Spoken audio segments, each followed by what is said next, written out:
Hello everyone, thank you so much for joining me today. Today I'll be sharing with you how I created this card using the new products from Paper Smooches. So first I'm starting off by distressing my cardstock, my background, using my Spun Sugar Distress Oxide ink. And then we're going to move on to shaded Lilac. And I'm going right next to the Spun Sugar, very soft, because I want to create this nice pastel background, but yet at the same time doing it, gradually. The next color I'm using is Scattered Straw, and again, very, very light. I want to be able to fit all these different colors in my background. And the next color I'm using is Cracked Pistachio.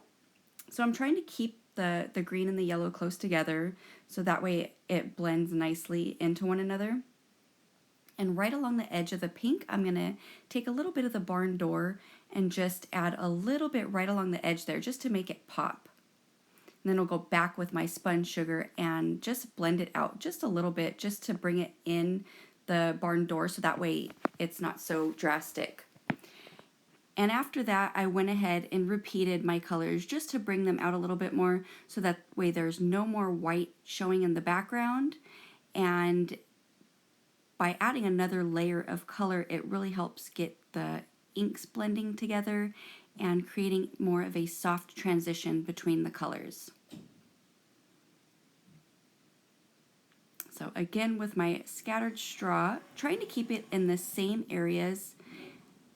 Then I'm going to take my Salty Ocean and go just like how I did with the barn door and just add a little bit right along the edge of the purple color and a little bit into the green just to kind of make it a little bit darker going around the border, and it gives it more of a finished look.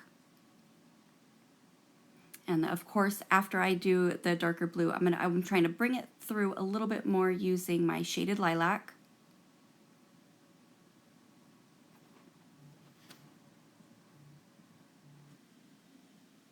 So then after you have all of your colors down, I just went ahead and used all 6 of my colors or 7 of my colors and went back through, and if I wanted more pink, I added more pink, and if I wanted more of the purple showing, then I went ahead and added more of the purple.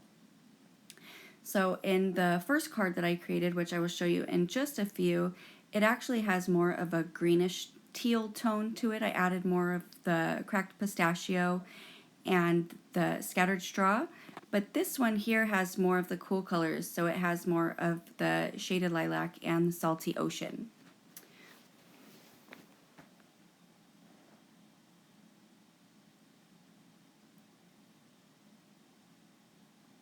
So I wanted a little bit more of a deeper pink, so I went ahead and pulled my worn lipstick and added just a little bit, just because I went so dark with some of the other colors that the spun sugar really was fading and didn't show up as well. So I had to add a little bit more of the pink. Okay, so now I'm going ahead and using the new Paper Smooches stamp set and adding some white snowflakes on my background. So there's a couple different size snowflakes.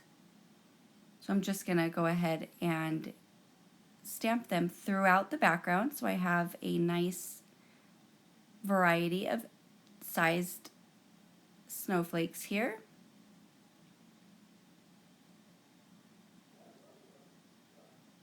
Now that when the ink dries, it does fade a little bit into the background, but it actually looks really cool because it has more of a mixed media look. So then I'm just taking a little bit of water and splashing some little droplets on my background so that way I have more of a textured look in the back. And then I've die cut the same dies with the same size snowflakes and scattered them throughout my background just for a little bit more texture and that pop of color, or the white really makes the background color really pop. So I went ahead and cut off all of the edges of the snowflakes, and then I took those pieces that I cut off and just added them to the edge of the cardstock of my background, so that way it really looks like it's like a pattern paper and the snowflakes are all over, and that way you don't have to die cut them all out. You don't have to die cut so many of them out. So then I've just taken the leftovers that are on my brushes of the ink, and I just took a scrap piece of paper so that way I can add a little bit of the same exact colors that I used in my background, and that way I can use it for my sentiment. So I'm just kind of mixing the colors all together just to give it a little bit of a color. So now you could see that I've put the background with the color and then added the white border around it. So now we're going to go ahead and be doing some Copic coloring. I will list all of the colors below. I've stamped my image in Memento black ink, and I've stamped it onto my Copic Express It blending card.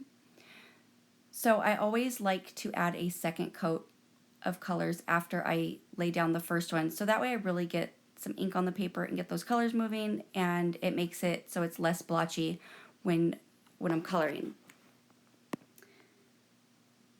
Always like to give my little creatures some rosy cheeks, and anytime you're shadowing using orange, you always want, or anytime you're coloring using orange, you always want to use a brown to shadow. So this is just really some basic coloring. I'm only using a few, 2 to 3 colors per image.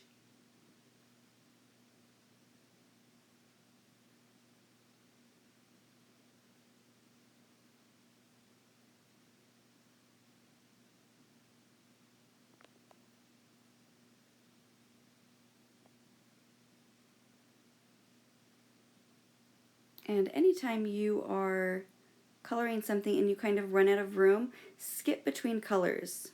I always skip in between colors so that way I can really get that dark to light contrast without having to add so many colors, because you will run out of room, and sometimes if you try to fit all of those colors in such a small area, you will have a chance to pull out some of that color. It'll leak outside of your image. So now I'm coloring up this cute little owl using the same colors that I used for the snowman, using some of my ends, but then I'm going back with some browns just to give it a little bit of a different shadow and a different tone, and adding some warmth to the cute little owl.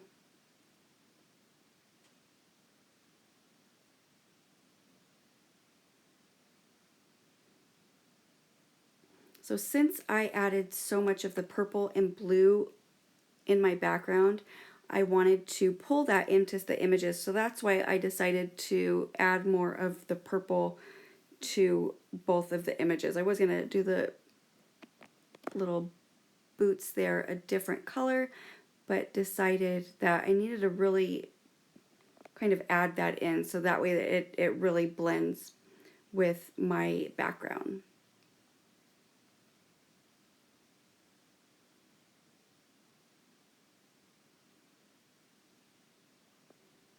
Now, isn't this fox? He is just so cute.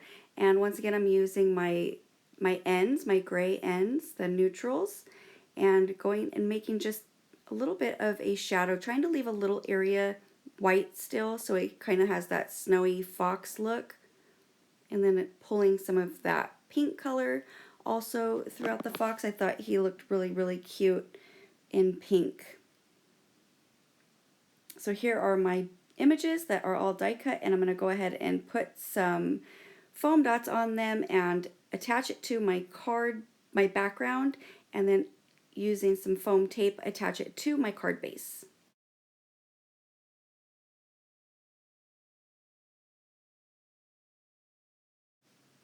So after my card is complete, I went ahead and added some little white dots all over my background for my entire card.